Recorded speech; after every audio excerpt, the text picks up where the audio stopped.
Hi, how are you guys? Okay, so the other day I talked about how you have the option of using color pencil, which is what I did here. Or if you want, you could go ahead and use some watercolors, but because I haven't really talked about watercolors, I figured I'd do this little demo. So I do have a Kleenex present because a Kleenex is really good for blotting, and I have a cup of water. So I am just gonna work on maybe creating this leaf here. So we have a good combination of red and yellow, which will likely turn into an orange. So I'm gonna start by actually really watering down my yellow. And you always wanna water down your paints quite a bit. I'm actually gonna switch brushes here. The reason you wanna water down your paints is because it's gonna make them look a lot lighter. So it's kind of a trial and error sort of thing. So I'm gonna start with yellow in my leaf, and notice I did not go over my leaf with Sharpie just yet. You don't wanna go over it with Sharpie, and if you make a mistake, you can just blot it. That's called lifting. Okay, so I'm not gonna make it absolutely perfect because I'm gonna start going in with some of that orange. So you'll see that there's a lot of orange going on here. So I'm gonna go in with my smaller brush. I'm not loving this one, maybe I'll use this guy, yeah. And I'm gonna mix my red in with my yellow here on the palette. And then I'm gonna start going in with these edges.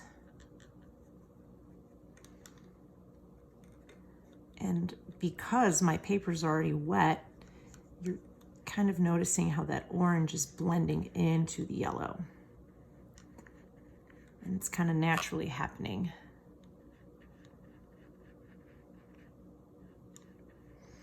And you don't wanna go too dark with your paints.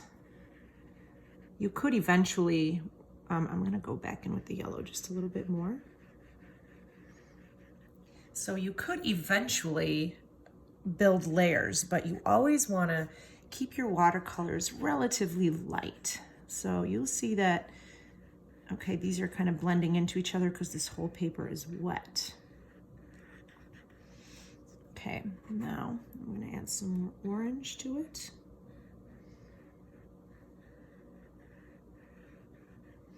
I might add even more orange right here. And you're starting to get these lovely transitions. They kind of blend into each other. I hope you guys could see that. I'm also gonna play around with this leaf here, which had some green and some yellow. So I'm not gonna finish this one quite yet. I'll come back to it when the video's over. Okay. So I'm going in with my yellow again. Always start with your lighter color, because it makes it a lot easier, and my brush wasn't quite wet enough, so the color is pretty intense. And by the way, this paper that I'm using already had some tea stain on it, so it's pretty true to what yours looks like. And so the colors still become a lot more vibrant than, oops, I just dipped in orange, than the colors that you had. Now I'm gonna go in with my green. It looks like there's a lot of green kind of coming here. And because this is wet, now if you let that yellow dry, you would just get streaky green. You would actually see the prints, but here I'm starting to kind of nicely let it blend in, and that looks great. And then I'm gonna go back in with my yellow because I want my yellow to be a little bit more dominant in the center. So there, that's how you can use watercolors if you don't want to use color pencil. But notice the color pencil is going to be a lot more opaque and a lot more vibrant.